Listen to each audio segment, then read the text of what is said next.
गुरुर्विष्णु गुरुर्देवो महेश्वर गुरु साक्षात् परं ब्रह्म तस्मै श्री गुरुवे नमः। आइए पढ़ते हैं। 8 दिसंबर सन 1998। आनंदीबाई की कथा। आज से 80 से 90 वर्ष पूर्व एक सत्य घटना। आनंदीबाई एक संपन्न परिवार की महिला थी। संपन्न परिवार में उनका विवाह भी हुआ। विवाह के समय लड़के ने उन्हें देखा नहीं था। जब आनंदीबाई को उन्होंने देखा तो वह बहुत ही क्षुब्ध हुआ। आनंदीबाई सुंदर नहीं थी, बहुत ही कुरूप थी। उसने उन्हें छोड़ दिया और अति शीघ्र उसने अपनी दूसरी शादी कर ली। आनंदीबाई ने घर परिवार त्याग दिया और वह वृंदावन की ओर चल पड़ी। वह कृष्ण की आराधना करते करते उनकी अनन्य भक्ता बन गई। रात दिन कृष्ण के विग्रह की ही पूजा करती, उनके रस में वह डूबी रहती। एक बार उनकी इच्छा हुई रासलीला देखे। भगवान की रासलीला कैसी होगी? इच्छा रासलीला देखने की हुई। उस समय रासलीला चल रही थी। वह लीला की कथा को सुनने और देखने चल दी। उसी समय वृंदावन घूमने निकला उनका पति अपनी दूसरी पत्नी के साथ उस रासलीला को देखने आया था। उसने वहाँ लीला में आनंदीबाई को देखा। उस समय रासलीला के अंतर्गत कुब्जा का पात्र बनने के लिए किसी की प्रतीक्षा हो रही थी। उस लीला को देखने आया उसका पति ने कहा, आनंदीबाई से अच्छा और कौन हो सकता कुब्जा का रोल अदा करे। आनंदीबाई ने देखा पति के मन में उसके प्रति अभी भी कितनी उपेक्षा का भाव है। यह जान करके उन्हें बहुत दुख हुआ और उसने कुब्जा का रोल अदा करने की स्वीकृति दे दी। दूसरे ही दिन कुब्जा का पात्र का काम कला अदा होनी थी। वह रात भर बेचैन रही कि कल कृष्ण आएंगे, हमें ठोड़ी पकड़कर उठाएंगे और मैं सुंदर बन जाऊंगी। वह इसी भाव में डूबी रही कि दूसरे दिन की लीला प्रारंभ हुई। कृष्ण का पात्र कर रहा वह बालक आया है। कृष्ण का रोल जो अदा कर रहा था वह आया, आनंदीबाई की ठोरी उठाकर पूछा। परंतु आश्चर्य यह है कि आनंदीबाई अति सुंदर हो गई। सारी लीला देखने वाली जनता भी एकदम स्तब्ध रह गई और इधर लीला देख रहे उसके पति को भी आश्चर्य हुआ। अब तो आनंदीबाई देखने में सुंदर हो चुकी थी। सभी जनता के पैरों नीचे जमीन सरक गई और जो भीड़ उसे देख रही थी वह उस आनंदीबाई का पैर छूने के लिए आगे बढ़ गई। उसका पति भी उसके पास गया और अपने उस कृत्य के लिए उसने उससे माफ़ी मांगी। वृंदावन वासियों के बीच जब यह समाचार फैला तो वहाँ के निवासी और बाहर के रहने वाले लोग सभी आनंदीबाई को एक बार प्रणाम करने और पैर छूने आने लगे। बहुत से लोग जो विदेश से भी आए थे भगवान कृष्ण के वहाँ भक्त बन गए। यह स्पष्ट लीला घटित हुई। भगवान की भक्ति में डूबे रहने वाले को भगवान सदैव सहायता करते रहते हैं। इसके पश्चात 11 दिसंबर सन 1998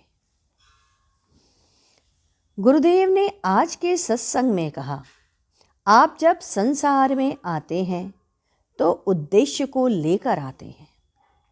जब आप प्रेत योनि में रहते हैं और उसका क्लेश आपको होता रहता है, उस समय आप कहते हैं, हे प्रभु, अब मैं संसार में कभी नहीं आऊं। परंतु ज्यों शरीर धारण करते हैं और आप भूल जाते हैं। आप अपनी वासनाओं को समाप्त कर लें, क्रोध को समाप्त कर लें, अपने अंदर के घृणा, द्वेष और ईर्ष्या को मिटाएं। यह आपके पूर्व जन्म के प्रारब्ध का भी कारण है।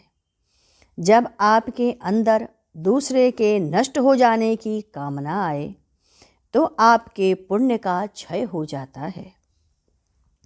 अतः आप में असंतोष नहीं होना चाहिए। अपने को निरर्थक मत मानो। पूर्व जन्म के कर्मों का भी प्रारब्ध आपके साथ चलता है। आप में सबसे अधिक यह हो आत्मा की प्राप्ति, आत्मा का दर्शन, यही मुख्य उद्देश्य होना चाहिए। आपके अंदर उस प्रभु के लिए मिटने की चाह होनी चाहिए। यदि संसार की इच्छा है तो उसे मिटा नहीं सकोगे। एक महापुरुष थे, भगवान की भक्ति करने लगे। ज्यों भगवान की भक्ति शुरू करी, क्लेश बढ़ने लगा, शरीर में कष्ट आने लगे।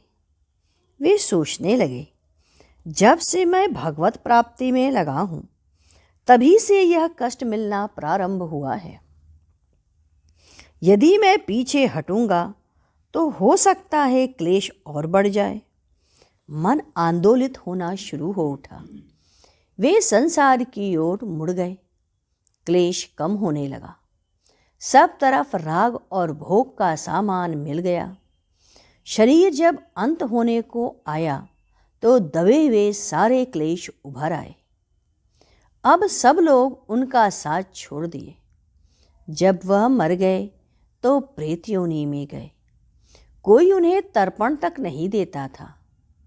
गुरुदेव ने कहा, तुम लोग सोचते हो कि क्या ये बच्चे तुम्हें तर्पण देंगे? बहुत समय बदल चुका रहेगा बाबू। अब वे महापुरुष तो प्रेत योनि में चले गए।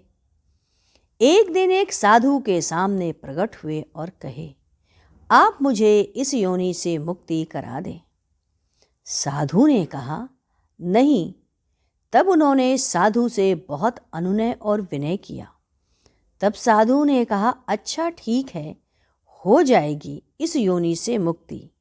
जाओ, मैं तुम्हारा जन्म एक तपस्वी साधु के यहाँ करा देता हूँ।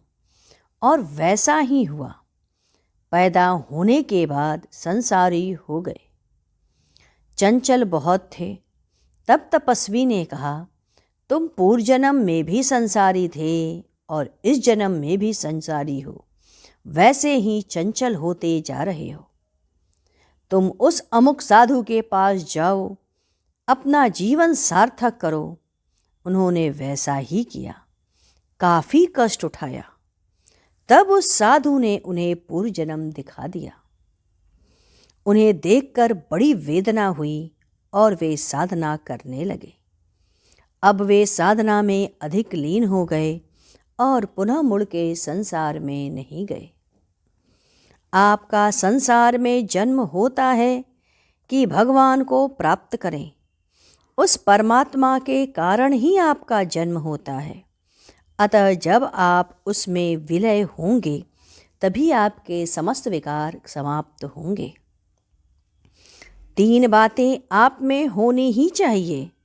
पहला, आप में आत्मविश्वास होना चाहिए। तुम्हें क्या करना है, आत्मनिर्णय लेने की क्षमता रखे कि हमें करना क्या है। तीसरा, एकाग्रता होनी चाहिए कि अब मैं नहीं भटकूंगा, मैं भटकूंगा ही नहीं। आत्मविश्वास हो कि हमें प्रभु मिलेंगे, हमें करना क्या है, अब मैं कभी नहीं जाऊंगा और भटकूंगा। मीरा ने आत्मविश्वास पैदा किया कि मेरे तो गिरधर गोपाल। निर्णय कर लिया और प्रभु के साथ रही। वह प्रभु में एकाग्र हो गई और उन्हें पा लिया।